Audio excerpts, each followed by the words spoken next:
Buenas tardes. Bueno, para mí es un enorme privilegio poder presentar al profesor Agustín Gordillo, algo que me ha encomendado el Comité Ejecutivo de la Asociación. Siendo el último del comité, digámoslo así, el más joven, he tenido dos privilegios ya en la jornada de Formosa, donde fue homenajeado el profesor, pude participar de ese panel. Decir algunas breves palabras muy sinceras, pero muy chicas, digamos, en relación a lo que yo pienso de su obra, que me parece una obra fundamental para el derecho argentino, más que para el derecho administrativo. En este caso, tengo que, además, en mi calidad de presentador, decir, como tantas veces lo ha dicho Pascual Cayela, que todas las omisiones, digamos, corren exclusivamente por mi cuenta en cuanto a la mención breve de la enorme trayectoria del profesor Gordillo. El profesor es abogado y doctor por la Universidad de Buenos Aires, donde ha desarrollado una extensa actividad académica, ha sido decano de la Facultad de Derecho y Ciencias Sociales de la Universidad de La Plata y de la Universidad de Buenos Aires. Es fundador y ha sido presidente de nuestra Asociación Argentina de Derecho Administrativo. Es profesor honorario de diversas universidades del país y del exterior, entre las que se cuentan la Universidad Nacional de Cuyo, la Universidad Nacional de La Plata, la Universidad Nacional Mayor de San Marcos Lima, entre muchas otras.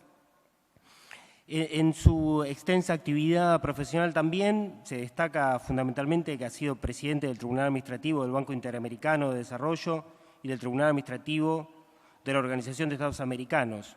Su obra, que yo podría estar una hora relatando, es vastísima y tiene en el centro, creo yo, su Tratado de Derecho Administrativo, que es una obra fundamental, no solamente para entender nuestro derecho administrativo, sino, como me enseñó Jorge Salomoni cuando yo era su alumno, para entender el futuro de nuestro derecho administrativo. Profesor. Bueno, buenas tardes.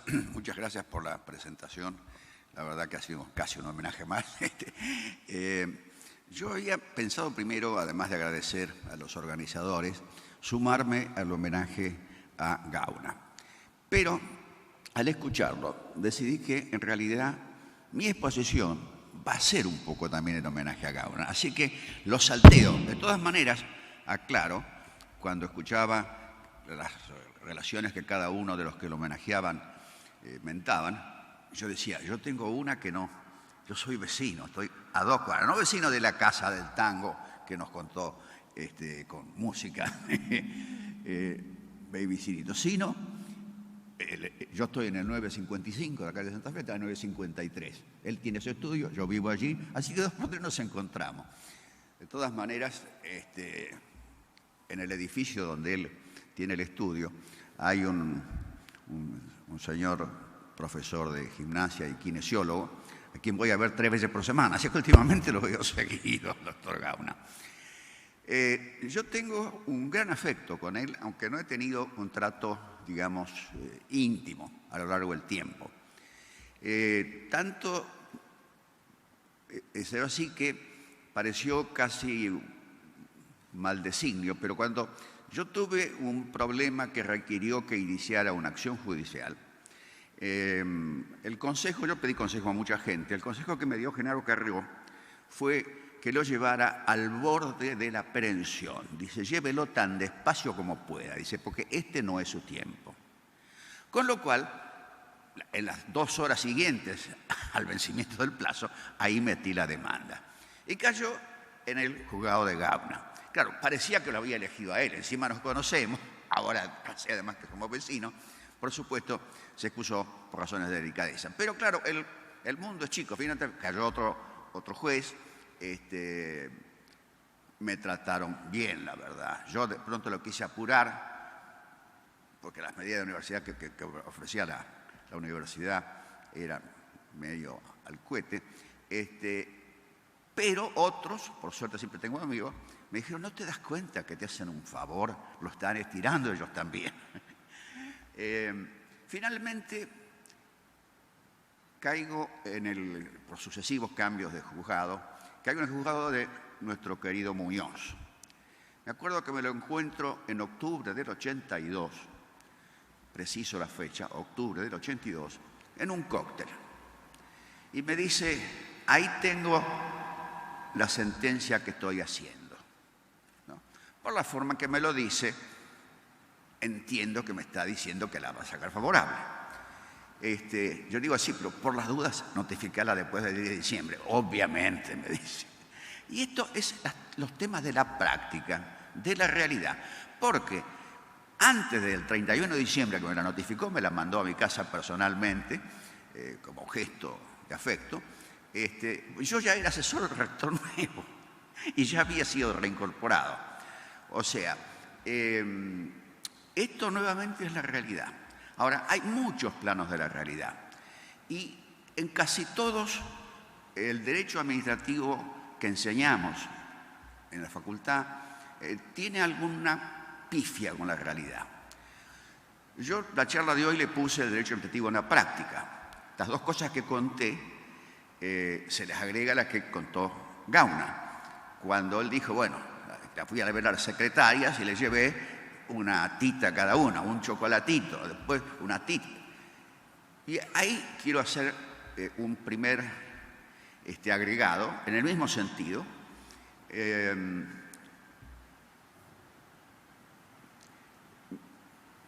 Yo estaba tramitando la jubilación de mi padre y porque el que habíamos elegido primero lo elegí yo, y por supuesto no hizo nada, entonces me sentí en el deber moral de ocuparme. Y estoy un día en, no sé qué caja era, o en qué lado estaba, pero en una repartición pública haciendo la cola como corresponde. Se me acerca un tipo y me dice, doctor, yo fui alumno suyo. ¿Usted qué hace acá? Me dice. Yo le cuento toda la historia. Me dice, no, doctor, así no se hace. Acá hay que venir, hay que saludar a todos los empleados, hay que saber el nombre del marido, de la hija, de cuándo se casan, los cumpleaños. De vez en cuando la situación lo permite, traiga unas masitas para el cumpleaños de alguna, una cosa discreta, pero que siempre lo conozcan y siempre, y le digan a uno, finalmente, ¿qué precisás? Voy a hacer ahora un homenaje a otro que no lo voy a mencionar, que para hacer un trámite se fue con una persona famosa de otro ámbito. Y el funcionario estaba encantado, ni le preguntó por qué venía con el famoso. Así que estuvo 50 minutos hablando con el famoso y después le dice a mi amigo, bueno, ¿qué querés? Doctor, ¿qué quiere usted? Nuevamente, este es el derecho en la práctica. Ahora, esto en la facultad no lo enseñamos, se los tiene que ingeniar cada uno para aprenderlo en la vida. El problema es que eso lleva tiempo, con lo cual se hace realidad un homenaje que hace Genaro Carrió en uno de sus libros. Dice, a fulano de tal que me enseñó derecho. ¿Quién era fulano de tal? Era el titular del estudio jurídico del cual era socio. ¿Pero quién le enseñó derecho? El que le enseñó a trabajar. Y yo, en uno de mis libros, se lo dediqué a Rafael Castro Videla y me copié. Puse que me enseñó derecho. Ahora, ¿en qué me enseñó derecho Castro Videla? Cosas increíbles, pero voy a relatar solo una. Yo le hacía los proyectos de dictamen, él los revisaba y me decía, Gordillo, acá no vio este punto del expediente, se me había pasado. Durante 2 años me devolvía los expedientes mostrándome algo que yo no había visto.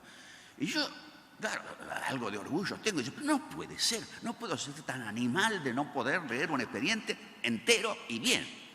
Al cabo de 2 años, finalmente ya no me los devolvía diciendo no leyó esto o no leyó esto bien, porque me lo sabía de memoria. Ahora bien, esto de estudiar bien el expediente, de conocer bien los hechos, me lo enseñó mi jefe en la Procuración de Tesoro de la Nación. Y me lo enseñó de una manera afable, pero dura en definitiva, porque a uno le digan no vio esto, es duro. Nadie dijo que la vida sea fácil, ¿no? Este es uno de los aspectos de la realidad. En el libro La burocracia de Sauvy hay una reflexión que dice que que la administración es como el castillo de Kafka. Hay que encontrar la pequeña manecilla que produce el efecto deseado. Y si uno no conoce la pequeña manecilla, no va a tener éxito en el castillo de Kafka, se va a perder. Esta es una de las primeras cosas, me parece, conocer los hechos, conocer al expediente. La otra cosa que aprendí en la Procuración del Tesoro de la Nación fue conocer el contexto político, social, económico, cultural, todo lo que quieran, que no va al expediente, no está en el expediente, uno lo tiene que oler, tiene que leer los diarios. Y yo ahí, por ejemplo, aprendí que todas las mañanas, a eso de las 11, había un consenso, confluíamos todos juntos a charlar de política. Por supuesto, no pensábamos todos igual, pero era un testeo recíproco. Sabemos en qué país estamos, sabemos qué está pasando, hemos leído los diarios.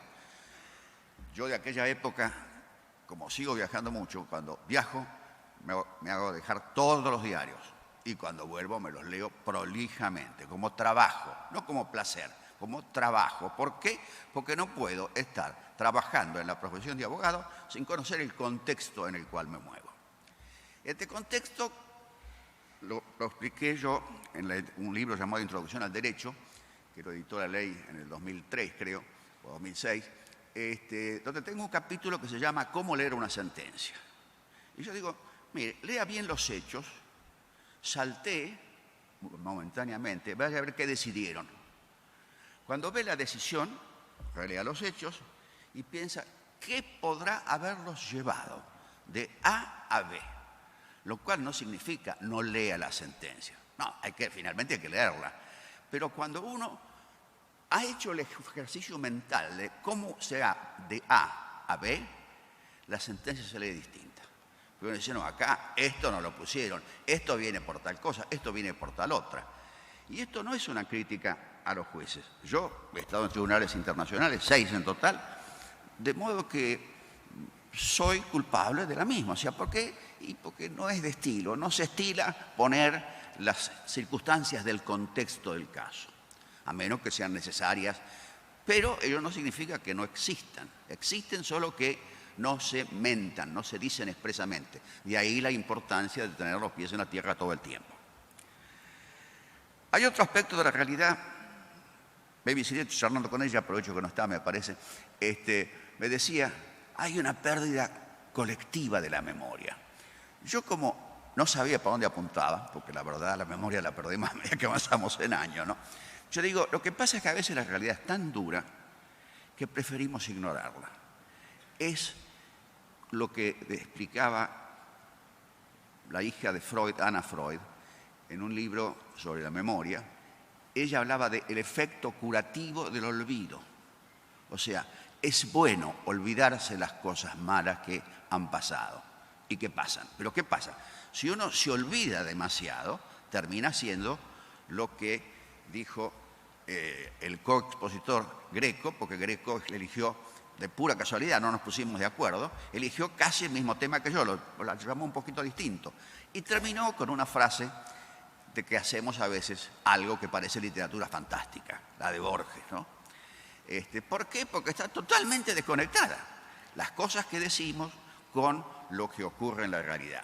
Esto puede ocurrir, sea por lo que ocurre en la mesa de entradas, hay que hacerse amigo, hay que llevar masitas, sea por lo que ocurre en un cóctel, sí, pero no me notifiques antes de que cambie el gobierno, por favor, sí, por supuesto, no, porque si no me apelaba, en cambio el siguiente gobierno ya no apeló. También hay que conocer el entorno, también hay que conocer el contexto y también hay que tener la memoria. Y es así, hay que no ejercer en el acto de hacer derecho demasiado olvido. Es bueno que nos olvidemos, es bueno y es prudente que callemos muchas cosas, pero no es bueno que redactemos actos administrativos, recursos administrativos, sentencias, comentarios de doctrina, como si uno ni siquiera supiera que la realidad existe. Por eso yo celebro muchísimo que el título de este seminario incluya la palabra la realidad. Ya hay 2 o 3 congresos que han incluido la palabra realidad. Porque la realidad es un confronte duro.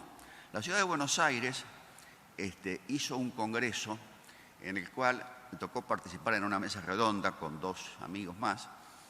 Era los derechos económicos, sociales y culturales, el confronte entre teoría y realidad. Yo digo, esto es durísimo. Así que digo, si me voy a equivocar, por lo menos me voy a equivocar reflexivamente. Con lo cual escribí. Eran para hablar 10 minutos, hermano. Lo escribí, los clasifiqué, lo ordené, lo pulí, y le digo al coordinador, mire, lo traje por escrito, así los errores van a ser por lo menos deliberados y conscientes, ¿no? Y yo traté ahí 3 temas. Uno, el de las personas en situación de calle, que es toda una tragedia, no es Argentina solamente. No todas las ciudades lo tienen, algunas sí, otras no. El problema de las villas de emergencia y alguna otra cosa más. Lo que dije, lo dije muy reflexivo, muy pensado, pero básicamente partiendo de la base de que esta realidad no se condice con esta Declaración de Derechos Económicos, Sociales y Culturales. Me acuerdo hace muchísimos años un profesor español que nos visitaba dijo: si hubiera en la Constitución española un artículo que dijera todo español tiene derecho a tener una vivienda digna, yo le tengo que decir, no se puede cumplir. Si lo ponen en Holanda, dice capaz que sí. Y yo en España, yo no firmaría esa sentencia. Ahora, sin embargo, es una cosa que decimos, o dicen todos, y como que es medio mala educación no repetirlo. Sí, está bien.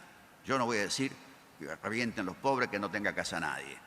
Pero estamos todos dispuestos a hacer lo que dijo el Papa, de recibir a alguien, por ejemplo, a un emigrado en la casa de uno. No sé si todos lo hacemos. Entonces tenemos distintos planes de estar distantes de la realidad, sea porque la olvidamos, sea porque necesitamos olvidarla, sea porque no la vemos, sea porque no debemos decirla, o sea porque el problema no tiene solución. Con los tratados de derechos humanos, yo hice un capítulo que muchos consideran muy conservador, enfatizando que la Convención Interamericana de Derechos Humanos habla del progreso económico, social, etcétera, en la medida de sus posibilidades. Ahora, no es así como se dice habitualmente este verso. Este verso se dice, no, todos tienen derecho a todo. Vi una presentación en Internet ante la Comisión Interamericana de Derechos Humanos de una habitante de una de las villas miserias que estaba planteando su caso ante la Comisión Interamericana de Derechos Humanos. El hombre obviamente había preparado, había pensado su tema, pero cuando empezó a enunciar la cantidad de derechos que él exigía todo, absolutamente todo, y terminaba, y cuantas más cosas se le puede ocurrir, eso también tengo derecho. Y claro, dice, sí, pero ¿y quién lo hace? ¿Cómo lo hacemos? ¿Nos transformamos en Holanda? Yo había comentado el tema de los sin calle, tema que en Buenos Aires está bastante atendido por el Estado, pero que, una ciudad además rica, pero que no tiene verdaderamente solución, más que los paliativos. O sea, a la noche pasan asistentes sociales, médicos, con vans, los van invitando a ir a uno de los refugios que tiene muchos la ciudad, donde pueden asearse, dormir, y al día siguiente se tienen que ir a la mañana. Pero muchos de ellos no quieren dejar el lugar que tienen, porque sienten una sensación de pertenencia. En este portal acá duermo yo. ¿Y qué hago con el colchón que tengo? ¿Me lo llevo a cuesta? No, ese no, lo tengo que dejar ahí. Si lo dejo, me lo roban. Y además tengo una frazada, y además tengo una... Y algunos, uno los ve que han armado como una suerte de vivienda por supuesto, extremadamente precaria, y no se quiere ir, y no se quiere ir. Y uno dice, ¿y esto cómo se arregla? Pues si la persona no quiere, y van los psicólogos y van los asistentes sociales y no lo convencen, este fenómeno es un fenómeno que tiene paliativos, pero no tiene solución. Ahora, eso lo planteé yo para el debate. Mis dos amigos no pudieron hablar del tema. Se la pasaron hablando en teoría. Pero el tema era confronte de teoría con realidad. Y concretamente, en una Villa Miseria, una de las tantas que tenemos, cada vez son más, ¿qué se puede hacer? Hay mucho escrito, pero ¿qué se puede hacer? Y paliativos, alguna calle, algún acceso, tal vez agua, tal vez cloaca, algún parquecito, alguna placita, pero en definitiva, cuando empiezan a construir en altura, como es el caso de la 31, ¿y ahí qué hace? Derrumba todo, construye. Y el problema no es nuevo. Yo vine del exterior el sábado y me olvidé en el avión un monedero con anteojos. Me llaman a mi casa para decírmelo. Entonces con mi mujer resolvimos ir a buscarlo. Con lo cual, además del viaje de venir de Seiza a Buenos Aires, volví otra vez a Seiza. Decidimos almorzar en el Mangrullo. Me pasó una propaganda gratuita. Me olvidé una campera. De todos los olvidos. Llego a Buenos Aires. De vuelta al Mangrullo. Con lo cual, en 3 días hice como 6 veces el recorrido. Y si bien lo he hecho muchas veces ese recorrido, esta frecuencia me llevó a decir, la pucha, pero todos estos son edificios de vivienda hechos en la época del 50. Yo no soy peronista, pero debo reconocer que lo hicieron. Y muchos de esos edificios están empezando a tener problemas edilicios por falta de mantenimiento adecuado. ¿No? Esa fue una forma en que el Estado encaró, aparentemente con éxito, pero que después no la encaró más. Y entonces ahora nace este otro problema. Pero voy que, a pesar de que yo introduje el tema expresamente, porque así lo quería el programa, mis dos amigos no hablaron una palabra. Ni siquiera del tema de los sin techo, ni siquiera del tema de la vivienda, ni siquiera de la Villa Miseria, como que de eso no se habla. Entonces, son muchas las negaciones que tenemos. Repito, algunas son inevitables, algunas son deseables, pero si nos pasamos de rosca, y francamente lo que hacemos ya termina no sirviendo. Yo por eso quedé muy reconocido a Greco por su exposición, y lo mismo a nuestro homenajeado de hoy, con un homenaje merecidísimo, con una vida destacable, ejemplar, con unos valores republicanos. Y tenía que decir otra cosa además. Yo he votado siempre por el partido del doctor Gauna, con una sola traición. Lo voté una vez al demócrata progresista Natale para diputado, pero fue mi única infracción. O sea que son dos condiciones que pocos reconocen. Según algunas entrevistas, queda un 3% de radicales. O sea que somos pocos, pero también somos pocos los vecinos. Este relato que él hizo de algunas cosas de la realidad, más otros relatos que podemos hacer, son necesarios. Ahora, ¿hasta dónde podemos llegar?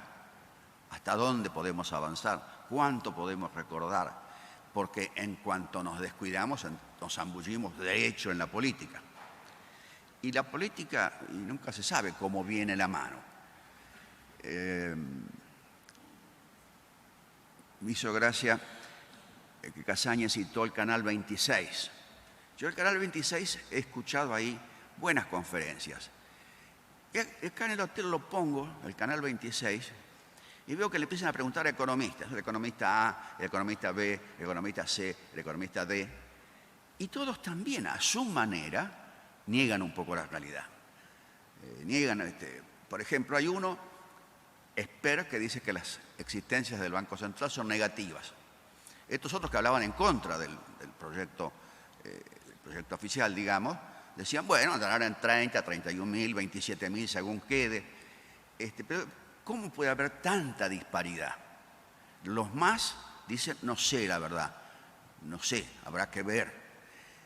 Pero hasta en la descripción de la realidad económica encontramos versiones que, como si fueran personas de otro mundo, en tanto difieren unos y otros tanto. Otra cosa que se está hablando mucho ahora, eso también es una negación de la realidad. Yo le dedico un capítulo en el tomo 7, que lo llamo justamente el derecho administrativo en la práctica, tratando de enfatizar, veamos las cosas, no neguemos la realidad. Un capítulo que lo publiqué en total 6 veces. Igual. La primera vez en el 82, en España y en la Argentina. Ahora, ¿por qué repito un artículo 6 veces diciendo exactamente lo mismo sin cambiar una coma? Porque además quiero poder decir, esto lo dije en el 82 y hace ya tantas décadas que sigo pensando lo mismo. Y bueno, es la regla que el lugar de ejecución del contrato es la jurisdicción y la legislación aplicable. Principio bastante universal, no es un invento de Vélez Sarsfield, están los tratados de Montevideo. Ahora, si uno pide prestada plata, le pasaba a Luis XIV y decía, yo soy soberano, entonces cuando llegaba el momento de pagar decía, y a vos no te pago. O sea, con ordenanza real, hay ejemplos divertidísimos. Un libro de 1850, Monsieur de Cormenin, Derecho Administrativo francés, tiene las primeras 50 páginas dedicadas nada más que a enumerar los casos en que el Estado no es responsable. Cuando Casaña dijo la ley de irresponsabilidad del Estado, dijo, perdón, hay 50 páginas de irresponsabilidad del Estado. Uno de los más divertidos es, no se pagará a los portugueses. Ahora, cuando después un país dice, yo soy soberano, entonces le dice, no te presto plata. No te presto plata salvo en una jurisdicción que entienda buena para mis derechos como acreedor. O sea, si querés que yo te preste plata, te la presto, por ejemplo, en Estados Unidos, te la presto en Londres. Vos haces todos los papeles, los traes acá, venís acá con todos los poderes en orden, acá te acredito en tu banco la plata y vos acá me firmás los pagarés o lo que sea. Y lógicamente corresponde después la jurisdicción del lugar. Ahora, por más que el doctor Gauna es una persona amable, simpática, si yo estuviera en desacuerdo con alguna decisión que él toma, ¿le faltaría el respeto? Y digo, es bueno, es simpático, pero lo maltrataría. Cuando él después me puede dictar la sentencia y la puede ir, digamos, apretando más. Sobre todo si el juicio sigue. Y bueno, nosotros tenemos de siempre, esto del año 82 lo publiqué, de siempre tenemos, todos los contratos de crédito externo se celebran y se ejecutan en el exterior, en una jurisdicción distinta de la nuestra. Ahora estamos cambiando. Por ejemplo, en el tratado con China, aprobado por el Congreso de la Nación, uno de sus casos de aplicación es el Belgrano Cargas. Belgrano Cargas fue aprobado por decreto. El decreto establece que ambas partes se someten a la jurisdicción de la Corte Internacional de Justicia con sede arbitral, Corte Internacional de Arbitraje con sede en París, en juicio a realizarse en París en idioma inglés. Ahora, yo estoy en 2 jurados nacionales, 2 tribunales arbitrales nacionales, bajo las normas de la CCI. O sea que conozco un poco la interna, las titas, funciona de otra manera. La Corte tiene el control del proceso. La Corte expresamente autoriza o no que se dicte la sentencia. Y les puedo asegurar, la Corte hace bastante lo que quiere. El tribunal expresamente, esas son las reglas, si uno se quiere someter, se somete, si no, no. Pero la Corte de Arbitraje, si uno no designa, es demandado por el otro, y uno no designa árbitro, se lo ponen de oficio.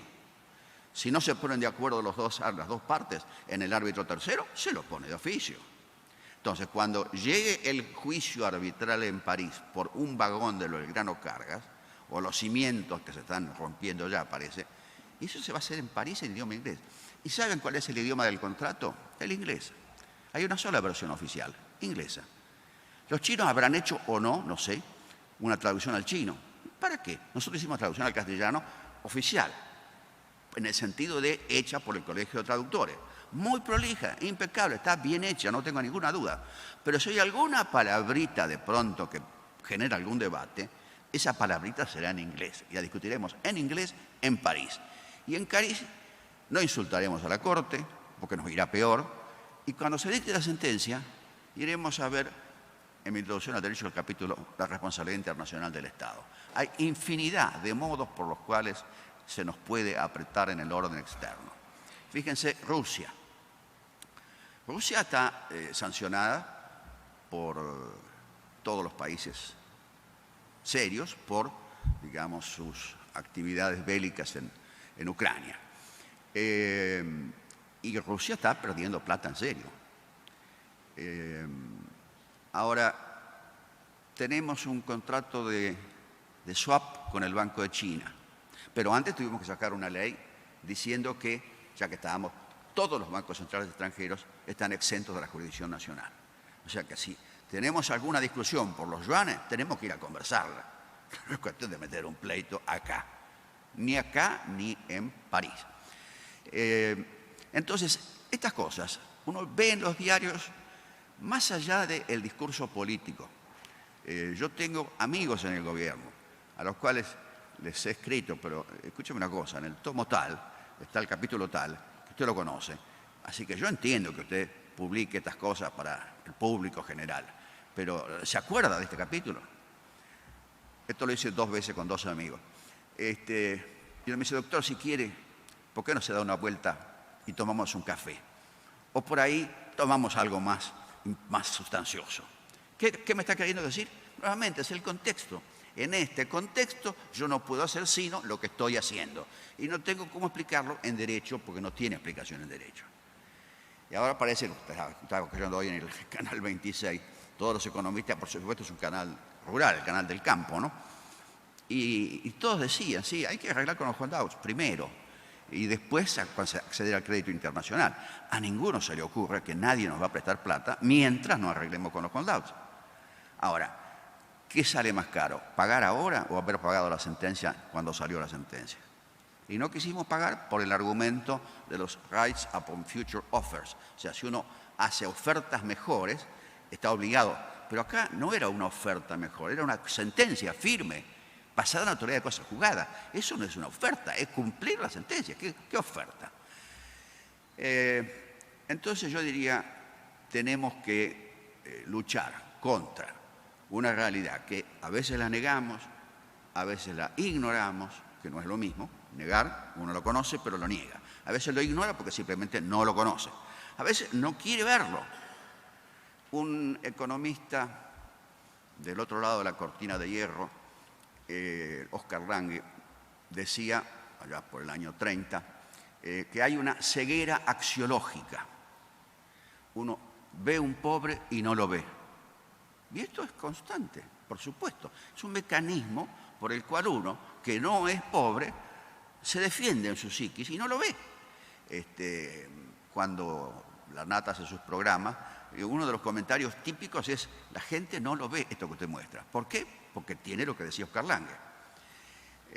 Entonces, esto es un problema medio insoluble, en el sentido de que no podemos dejar de ir salteando o dejando de lado la realidad. Pero lo que no podemos hacer es no tenerlo en la cabeza. Nada más, muchas gracias.